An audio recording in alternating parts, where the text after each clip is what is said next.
आज हम देखेंगे इस वीडियो में क्लास 8 का science chapter first crop production and management.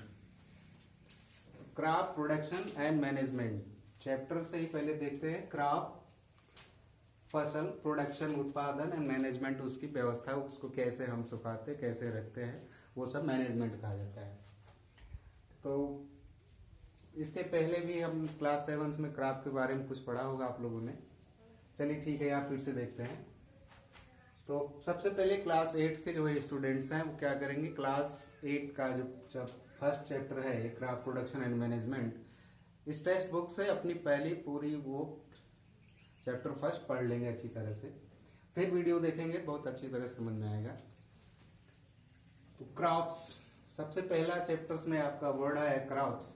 तो को क्रॉप्स के बारे में हम पढ़ते हैं। क्रॉप्स है क्या, क्रॉप्स किसको कहते हैं? तो देखिए यहाँ आपको डिफिनेशन में लिखा, when the plants of some same types, जब एक ही तरह की फसल को same types are grown in large quantity in the field by the farmers, इसको हम क्रॉप्स कहते हैं। अब देखो क्रॉप्स का डिफिनेशन आपको देना है, हमने बताया था कोई भी आपको डिफिनेशन देना है तो उसमें की वर्ड ढूंढ लेते हैं। की वर्ड ढूंढने का मतलब क्या है कि वो वर्ड्स हमसे मिस ना हो। जैसे अब देखो एक इसमें क्या है कि सेम टाइप्स,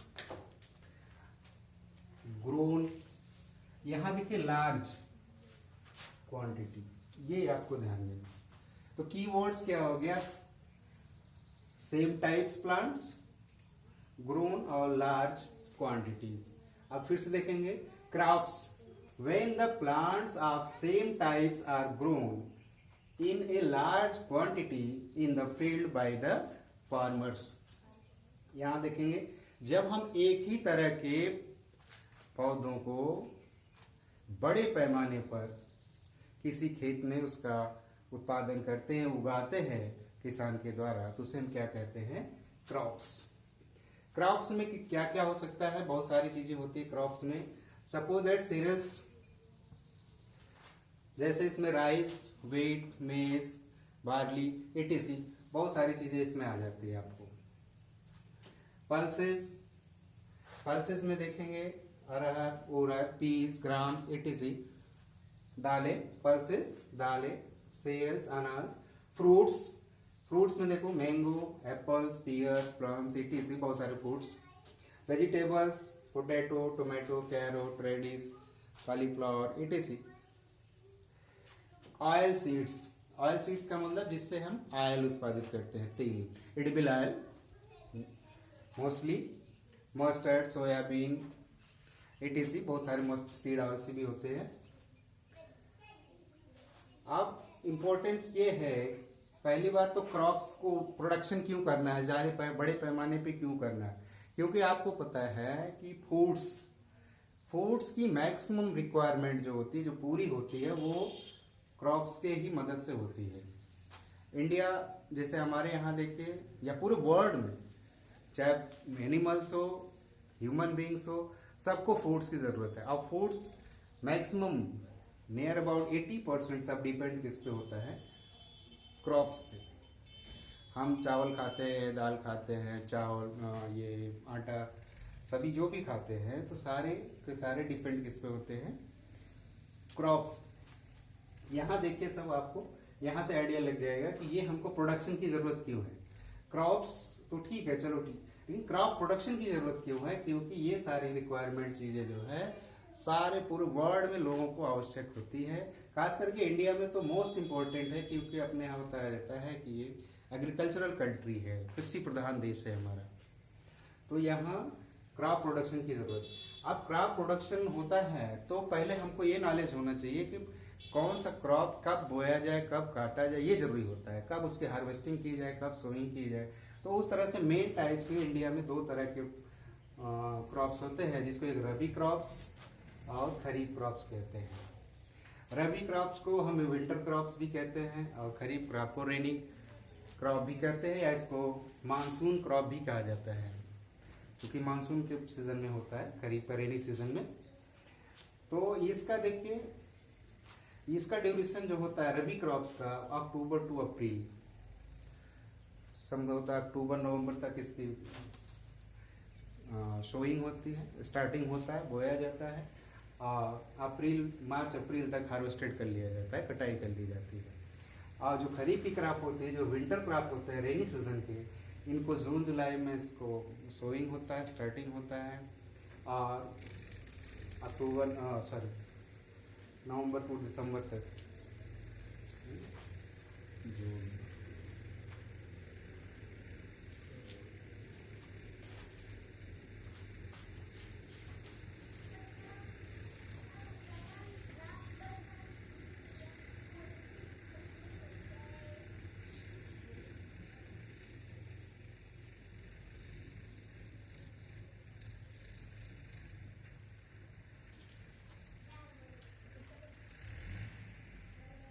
रेनी क्रॉप्स, तो इसमें मेन आपको यहाँ देखना है रबी क्रॉप्स में क्या है, मेन वीट और राइस, ये ध्यान में रहेगा तो कभी भूलेगा नहीं रबी और खरीफ के क्रॉप्स का।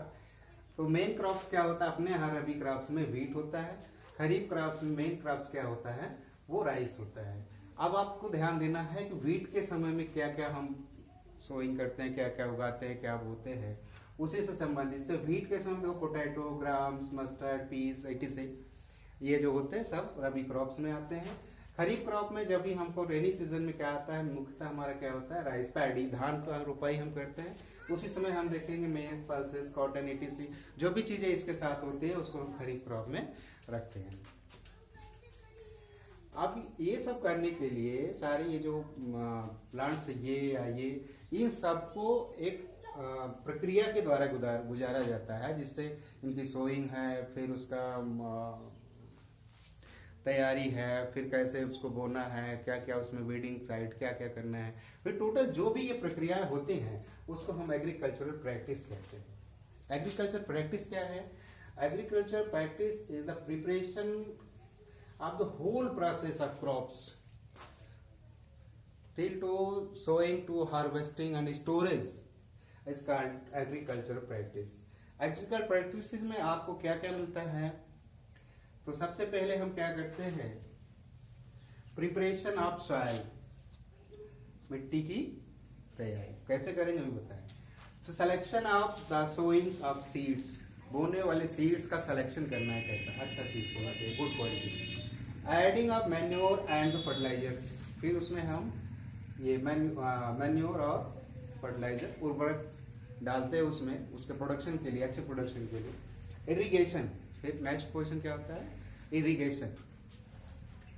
वीडिंग एंड प्रोटेक्शन, अब उसमें वीडिंग, खरपतवार उसको निकालना वीडिसाइड्स के द्वारा या तो फिर मैनुअल जो भी है।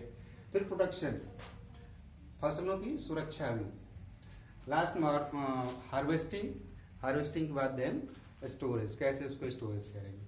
तो फर्स्ट पॉइंट क्या है, एग्रीकल्चरल प्रैक्टिस जो होता है, तो इसको क्या कह सकते हैं, एग्रीकल्चरल प्रैक्टिस इंक्लूडिंग द ये following steps by step take by the formats is called agricultural practice.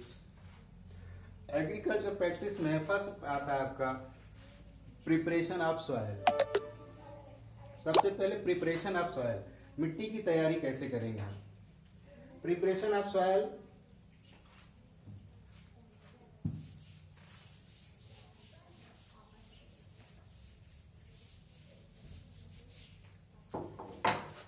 Preparation of soil का फर्स्ट पॉइंट होता है टीलिंग एंड टर्निंग, फिर लेवलिंग।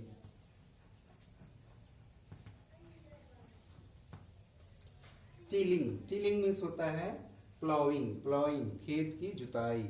अब खेत की जुताई, प्लॉइंग, टीलिंग हम कैसे करते हैं। टर्निंग, उसकी पलट देना, मिट्टी को पलटना। पहले के टीलिंग, जुताई करना, एंड टर्निंग, मिट्टी को पलटना। फिर पलटने के बाद क्या करते हैं, लेवलिंग। तो टीलिंग कैसे करते हैं, टीलिंग करने के लिए हमारे पास पहले तो plough pull by the bullock and he buffalo, but nowadays tilling by the tractor maximum tractor के द्वारा टीलिंग करते हैं, टर्निंग और लेवलिंग। लेवलिंग से पहले हम क्या करते हैं कि अगर हमने टीलिंग किया तो सपोज दैट खेतों में बड़े बड़े ऐसे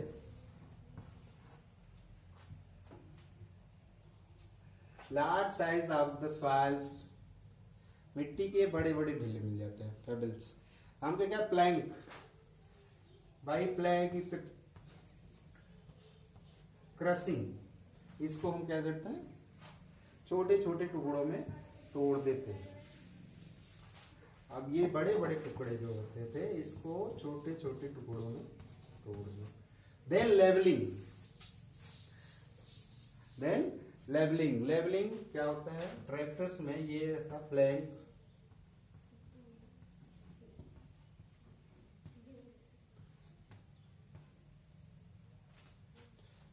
लकड़ी का पटरा होता है, planks of the large size, then the leveling by the tractors। तो प्रिपरेशन ऑफ सॉइल, मिट्टी की जो तैयारी थी आपने कैसे किया, उसको टीलिंग जुताई किया, फिर टर्निंग उसकी पलटी हो गई, फिर देन लेवलिंग कर करके हमने क्या कर दिया preparation of soil. Second step आपका आता है, ये एग्रीकल्चर प्रैक्टिस की बात हो रही है। सेकेंड आता है selection and sowing of seeds. अभी एक वर्ड आया सिलेक्शन। सिलेक्शन में क्या करेंगे, सोइंग सीड, बोने वाले जो बीज हैं उनका हम सिलेक्शन करेंगे। सिलेक्शन क्या, ऐसे बीज लेंगे जो हेल्दी हो। पहली बात बीज कैसे होने चाहिए, हेल्दी होने चाहिए, और क्या हो जर्म फ्री हो, जर्म फ्री हेल्दी सीड्स, कहने का मतलब हेल्दी सीड्स का सिलेक्शन करेंगे, सोइंग तो उसको हम बोएंगे। बोने का तरीका देखो, पहला क्या है manual, scattered bye the farmers hands. पहले क्या करते हैं स्कैटरिंग करते हैं। स्कैटरिंग का क्या उसमें हानि है, क्या उसमें उसका नुकसान होता है स्कैटरिंग के। स्कैटरिंग हमने कर दिया तो स्कैटरिंग बाय हैंड्स फार्मर, आपने स्कैटरिंग कर दिया सीड्स को, वो प्रॉपर एक जगह एक बराबर तो पड़ता नहीं खेत में, पहली बार। दूसरी उसमें समस्या क्या है कि प्रॉपर डेप्थ, एक प्रॉपर गहराई पर वो सीड्स नहीं जाता है।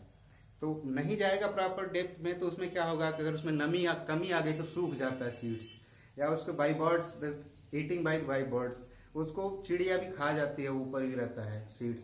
तो कितना एरिया में कितना सीड्स हमको बोना है, उससे ज्यादा हमको बोना पड़ता है। सपोज दैट चिड़िया नहीं खाए, कोई नहीं खाया, तो वो क्या होता है कि ज्यादा से ज्यादा क्रॉप्स उग जाता है। तो जब एक पास में सारे क्रॉप्स उग गए, ये स्कैटरिंग का जो है, जो स्कैटरिंग जो हैंड से सीड करके हम बो देते हैं सीड्स, उसके नुकसान के बारे में बता रहे हैं। हार्मफुल क्या होता है वो, तो ये क्या हो गया सीड्स पास हो जाते हैं पौधे। अब इसमें क्या होता है कि पानी का कंपटीशन हो जाता है, ऑक्सीजन की कंपटीशन, कार्बन डाइऑक्साइड का कंपटीशन हो जाता है, सनलाइट का भी दिक्कत होता है, इसको पूरी तरह नहीं मिलते, ये प्लांट उग जाते हैं, छोटे रह जाते हैं, ये बड़ा हो जाएगा, छोटा रह जाएगा। तो इसमें क्या होता है scattering that is not good method of sowing seeds.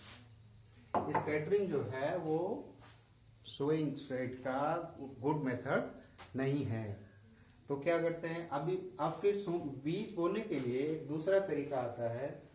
जैसे अगर आप का हल ऐसा है, ये सपोज है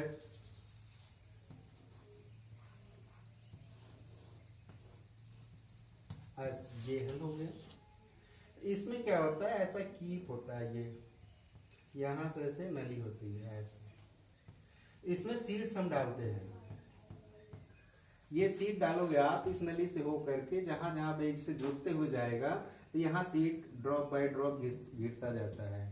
तो ये सोइंग ऑफ सीड का ये जो तरीका होता है बेटर होता है, ये प्रॉपर डेप्थ में जाता है, सही दूरी पे जाता है, और अमाउंट ऑफ सीड्स, जो सीड की मात्रा है वो प्रॉपर ही बराबर मात्रा में लगती है।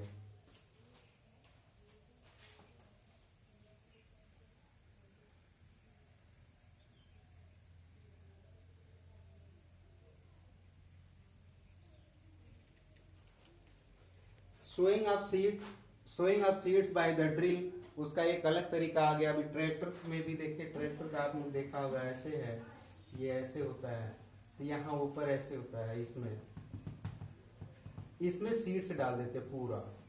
अब ये सीड्स इसके यहाँ नीचे, यहाँ यहाँ यहाँ ऐसे, ये सोइंग सीड्स बाय ड्रिल, तो ड्रिल के माध्यम से यहाँ सीड्स गिरता रहता है एक एक करके और ट्रैक्टर से खेतों में जाता है। आप लोग सब गांव से हो, आप मैक्सिमम आपने देखा होगा खेती होती, तो उस हिसाब से आपको समझ में आ जाएगा। ये sowing of seed by the drill, ये ड्रिल के माध्यम से बोते हैं। तो ड्रिल के माध्यम से बोने का सीड से क्या लाभ है इसका, what is advantage of sowing of seed by drill. इसमें क्या होता है कि बीज कम से कम मात्रा में लगता है, जितनी जरूरत है उतना लगता है। फिर इसके बाद ये प्रॉपर डेप्थ में जाता है।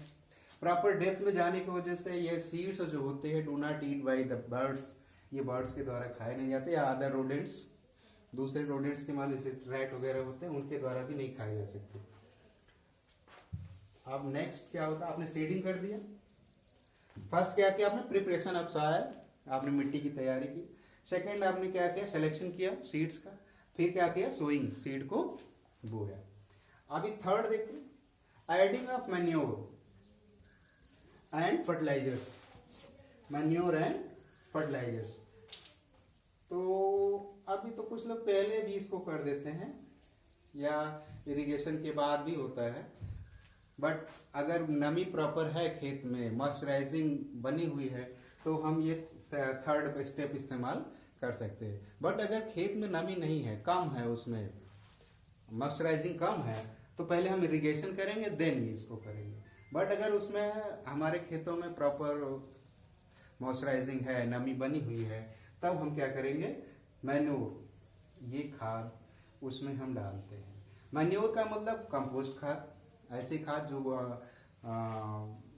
पत्तियों से, गोबरों से, सड़ी गली चीजों से बनती है, उन्हें हम मैन्योर कहते हैं। जो फर्टिलाइजर जो हम कंपनियों से खाद लाते हैं, जैसे उर्वरक, वो यूरिया है, डाई, पोटास, ये सब क्या कहा जाता है, फर्टिलाइजर। ये हमको गुड क्रॉप लेने के लिए ऐसा करना पड़ता है, एडिंग उसमें हम उसको मिक्स करते हैं। अब ये मैन्योर और फर्टिलाइजर कैसे डालेंगे, उसमें सब आपको दिया गया है। अब आप जो प्रैक्टिस करते हैं उनको आइडिया रहता है, बट स्टेप आप यहाँ समझिए। उसका निश्चित एरिया में, निश्चित अमाउंट में ये डाला जाता है। और इसका जो अमाउंट है वो ज्यादा भी हो जाता है तो नो प्रॉब्लम्स, कोई दिक्कत नहीं आती है। अब हम जब मैन्योर और फर्टिलाइजर्स यूज कर लिए, अच्छा इसमें अब ये बात आती है कंपोस्ट कैसे बनाया जाता है। मैन्योर को बनाने के लिए हम क्या करते हैं, डीचेस, 3 डीचेज हम बनाते हैं।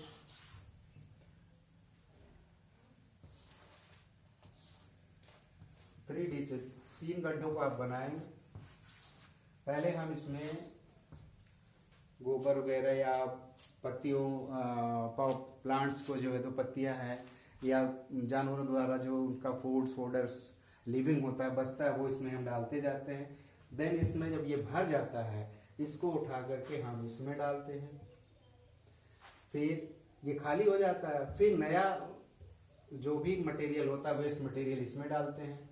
देन इसको कुछ महीने जब ये फिर भर जाएगा, तो इसको हम इसमें डाल देते हैं, इसको इसमें डाल देते हैं। देन ये फिर ब्लैंक हो जाता है, जब ये फिर खाली हो जाएगा, फिर इसमें न्यू वेस्ट मटेरियल डालते रहते हैं। तो देन ये जो हमारा होता है, ये हमारा कंपोस्ट तैयार हो जाता है, जो हम खेतों में डालते हैं। इसी को हम मैन्योर कहते हैं, जो कंपोस्ट खाद जो बनती है वो। अब फोर्थ स्टेप आता है हमारा इरिगेशन, सिंचाई। इरिगेशन अब करते हैं हम खेतों में। इरिगेशन के तरीके बहुत सारे अलग हैं। पहले तो बहुत सारे तरीके होते थे। डेकलू होता था, बाई प्लग से वो हम कुएं से पानी खींचते थे, डालते थे। और एक तरीका होता, जैसे ये गड्ढा है, डिचेस, यहाँ ऐसे होता था, इसमें ये लगता था, ये इसमें बाल्टी लग गया यहाँ,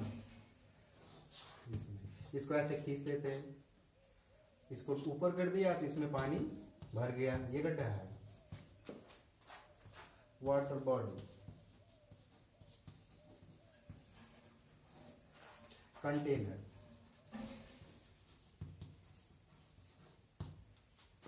ये बाई पुल से नीचे खींचा हमने, सॉरी, इसको पहले ऐसे ढीला कर दिया, ये आकर के यहाँ इसमें डुपक, इसमें वाटर बॉडी में ये भर जाता है। अभी इसको खींचते हैं, ऐसे खींचा तो ये ऊपर हुआ, यहाँ कोई आदमी खड़ा रहता है, वो इसको पकड़ कैसे डाल दिया, ये नाली से होते हुए ये खेतों में पानी आ जाता था। ये ढेकुली कही जाती थी पहले पुराने समय में, से पानी इरिगेशन का एक माध्यम हुआ करता था। देखने का रहट, रहट का होता था इसे कुआं, वेल, कुएं होते थे, इसमें ऐसा एक पहिया लगा होता था, इसमें सब बाल्टियां लगी होती थी।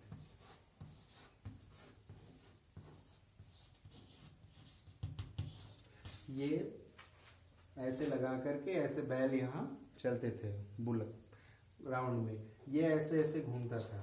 तो ये बाल्टियां इधर जब कुएं में जाती थी भर के आती थी, भर के यहाँ आती थी, तो यहाँ जब आती थी उलट जाती थी, तो यहाँ ऐसे बना होता था, तो ये नाली होती थी ऐसे, यहाँ पानी गिरा, ये पानी होते हुए यहाँ खेतों में चला जाता था ऐसे। ये रहट का माध्यम होता था। बट ये सेम टाइम के सब इरिगेशन के माध्यम है, मोड है। बट अभी मॉडर्न में क्या हो गया है, मॉडर्न में कैसा है, आपको ट्यूबवेल है अभी, और रिसेंट मॉडर्न में अभी आ गया इरिगेशन का तरीका आ गया आपका, वो ये समर्सिबल पंप आ गया है, उससे इरिगेशन करते हैं। तो इरिगेशन का तरीका आपने समझ लिया। अब कौन से प्लांट फसल में, कौन से क्रॉप्स में कितना इरिगेशन सिंचाई है, वो सबका अलग अलग है। रेनी सीजन में कुछ ज़्यादा हमको पानी देने की ज़रूरत होती है जब पानी नहीं बरसता है, अन्य मौसमों में पानी की ज़रूरत कम होती है, बार बार ज़रूरत पड़ती है। जैसा क्रॉप्स है वैसा इरिगेशन दिया जाता है। अब इरिगेशन के बाद तो जो प्लांट्स आपने खेतों में बुआई किया है प्लांट्स को, उसमें क्या होते हैं, छोटे छोटे अनवांटेड प्लांट्स उगाते हैं।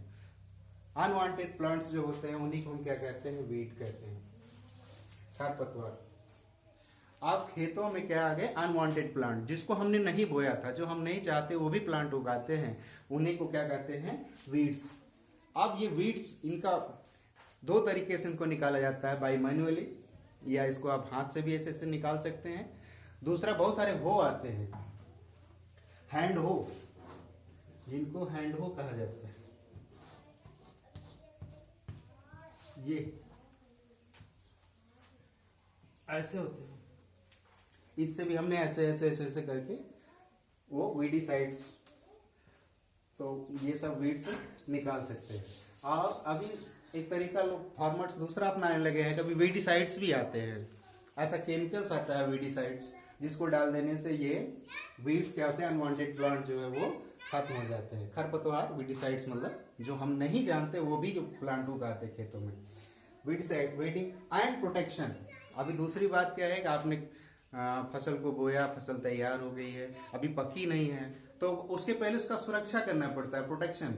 जैसे उसको कोई एनिमल्स ना खा ले, बर्ड्स वगैरह या दूसरे जैसे जानवर आते हैं उसे पत्तियों को खा जाते हैं, ठीक, जस्ट लाइक ग्रासहॉपर वगैरह, तो उसका प्रोटेक्शन के लिए क्या जरूरत है, तो प्रोटेक्शन क्या है, हम इंसेक्टिसाइड डाल सकते हैं प्रोटेक्शन के लिए, इंसेक्ट के लिए।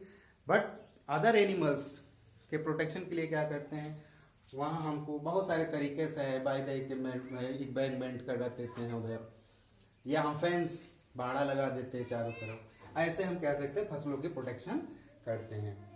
प्रोटेक्शन हो गया, फसल तैयार हो गई। अभी देखो स्टेप क्या है, एग्रीकल्चरल प्रैक्टिस का आपको स्टेप चल रहा है। फर्स्ट स्टेप क्या बताया गया, प्रिपरेशन ऑफ सॉइल, मिट्टी की तैयारी कैसे की जाए बताया गया। सिलेक्शन ऑफ सीड्स, सिलेक्शन कर लिया आपने। सिलेक्शन कैसा होना चाहिए, हेल्दी सीड्स होना चाहिए, जर्म्स फ्री होना चाहिए, और मोस्ट प्रोडक्टिविटी होनी चाहिए, ऐसा होना चाहिए। या हाइब्रिड सीड्स भी कह सकते हैं मोर प्रोडक्शन के लिए। और सोइंग ऑफ सीड्स, बीज को कैसे बोया जाए, हमने बताया कि उसका कई तरीका है। एक तो स्कैटरिंग का तरीका है बाय हैंड्स, दूसरा है ड्रिल, बाय ड्रिल्स। तो बेस्ट तरीका क्या है, सोइंग बाय ड्रिल्स। फिर आपको थर्ड आपने बताया adding of manure and fertilisers, उसमें मैन्योर, कंपोस्ट खाद या उर्वरक कैसे मिलाया जाए। फिर इरिगेशन, इरिगेशन के भी तरीके हमने बताया, मॉडर्न एंड एशियंट का। वीडिंग एंड प्रोटेक्शन, अब वीडीसाइड्स हमने वीडिंग बता दिया, खरपतवार कैसे निकाला जाए, मैनुअल भी निकाल सकते हैं और इक्विपमेंट से भी निकाल सकते हैं, इम्प्लीमेंट आते हैं बहुत सारे, हो उनसे निकाल सकते हैं। प्रोटेक्शन, फसलों की सुरक्षा कैसे करनी है। अभी आगे हार्वेस्टिंग। हार्वेस्टिंग क्या है, फसल तैयार हो गया, उसकी कटाई, फसल ripening, when ripening of the crops then harvested. Harvesting का भी तरीका है, बहुत सारा है। पहले हार्वेस्टिंग मैनुअल होता था, अभी भी मैनुअल होता है, जिनके पास नहीं है वो सब मैनुअल करते हैं बाई सिकल। बट आप हार्वेस्टिंग जो मैकेनिकल भी कर सकते हैं, बहुत सारे मशीन आ गए, हार्वेस्टेड मशीन, उसके द्वारा हार्वेस्टिंग का सेव टाइम, हमारा टाइम बचता है एंड फास्ट, काम जल्दी हो जाता है। ये हार्वेस्टिंग हो गया। हार्वेस्टिंग के बाद आप उसको थ्रेसिंग आता है, आपने फसलों को थ्रेस किया, उसको निकाला, फिर स्टोरेज। ऐसा नहीं जैसा हमने निकाला ऐसे स्टोर कर देंगे इसको, सीड्स को स्टोर नहीं कर सकते। इस सीड को स्टोर करने के लिए हमको क्या करना है, first of all dried up seeds, seed को हम सुखाते हैं। सीड को सुखाने के बाद फिर उसको क्या करेंगे, उसमें ऐसा प्रोटेक्टिव मटेरियल मिलाते हैं जिससे उसमें दूसरे माइक्रोब्स ना लगने पाए। फिर हम सीड्स को स्टोर करते हैं। सीड को स्टोर करने के लिए कैसा होना चाहिए, जहाँ मॉइस्चर ना हो, ड्राइड प्लेस हो, और कंटेनर अच्छा हो, कंटेनर भी जर्म फ्री हो, उसमें हम इसको रखते हैं। इस वीडियो में बस आज इतना ही, फिर नेक्स्ट वीडियो में देखेंगे। Thank you.